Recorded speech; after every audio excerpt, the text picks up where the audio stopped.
Okay, so let's have this topic. So the binomial expansion. So we have this given equation, then we need to expand using this binomial expansion formula. So we have f, that's the first term, plus s, this one is the second term, and n is the exponent. So in the given equation, f or the first term is 2x, then the second term, that's positive 3, and n is equal to 5. So therefore, from this formula, so n, that's equal to 5. So r starts from 0 to 5. So again, r starts from 0. So if r equals 0, so from this formula, so we have NCR, so n is 5, then choose r is 0, then times the first term, that's 2x, then to the power n minus r, so n is 5, minus r is 0, then times the second term, so the second term is 3, then to the power r, so r is 0. Then simplify, so this 5 choose 0. So we have 5, then choose this NCR, 0, that's 1. So this one is 1, then times 2x to the power 5, then times, so any number raised to 0, that's also equal to 1. Then simplify, so we have 1 times 2 to the power 5. So 2 to the power 5, that's 32. So we have 32, then x to the power 5, then times 1. So therefore, the final answer for r equals 0. That's 32, then x to the power 5. Then for r equals 1, so we have 5. Choose r is 1. Then times 2x, then n minus r. So therefore, this one is 5 minus 1. Then times 3 to the power r, so r is equal to 1. Then simplify, so this 5 choose 1. So 5, then choose 1, that's 5. So we have 5, then times 2x, then this 5 minus 1, that's 4. Then times this 3 to the power 1, that's 3. Then simplify, so we have 5 times 2 to the power 4. So 2 to the power 4, that's 16. So we have 16. Then we have x, then to the power 4. Then times 3. Then simplify, so multiply all these numbers. So 5 times 16 times 3.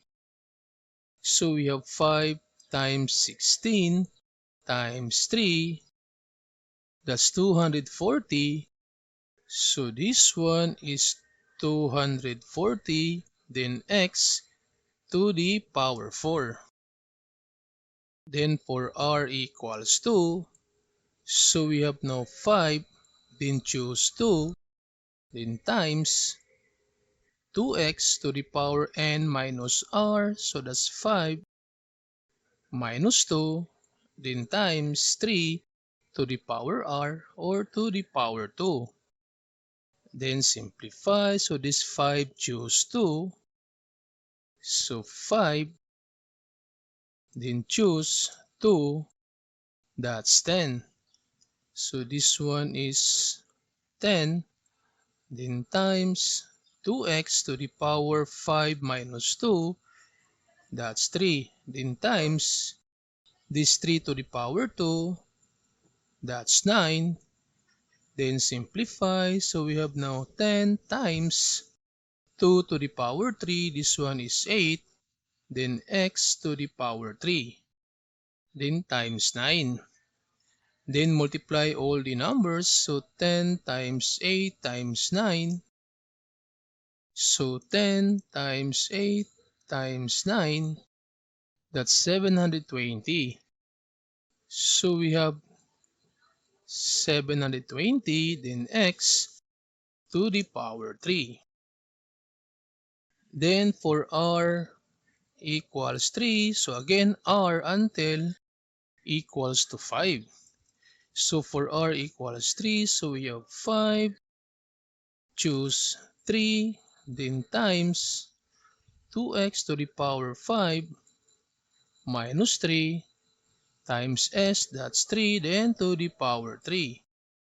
Then simplify, so this 5 choose 3. So 5 choose 3, that's 10. So we have 10, then times, so 2x to the power 5 minus 3, that's 2, then times this 3 to the power 3, so 3 to the power 3, that's 27. So this one is 27. Then simplify, so we have 10 times 2 to the power 2, this one is 4, then x to the power 2 times 27, then multiply all the numbers, so 10 times 4 times 27, so 10 times 4 times 27, that's 1080. So we have 1080, then x to the power 2. Then for r equals 4, so we have 5, then choose 4, then times 2x to the power 5 minus 4, then times 3 to the power r or to the power 4. Then simplify, so this 5 choose 4, so 5 choose 4, that's 5. So this one is 5, then times, so we have 2x, then 5 minus 4, that's 1. Then times this 3 to the power 4, so 3 to the power 4, that's 81. So times 81. Then simplify, so multiply all these numbers. So 5 times 2 times 81, that's 810. So this one is 810, then x. Then the last one, r equals 5. So we have 5, then choose 5, then times 2x to the power 5 minus 5 times 3, then to the power 5. Then simplify, so this 5 choose 5. So we have 5, then choose 5, that's 1. So this one is 1, then times 2x, then this 5 minus 5, this one is 0, then times this 3 to the power 5, so 3 to the power 5, that's 243. So times 243. Then simplify, so we have 1 times, so any number raised to 0, that's always equal to 1. Then times 243. So therefore this one is 243. So these are the values for every terms in the expansion. So therefore this quantity of 2x plus 3 to the power 5 is equal to 32x to the power 5, then plus 240 x to the power 4, then plus 720 x to the power 3, then plus 1080 x to the power 2, then plus 810x, then plus 243.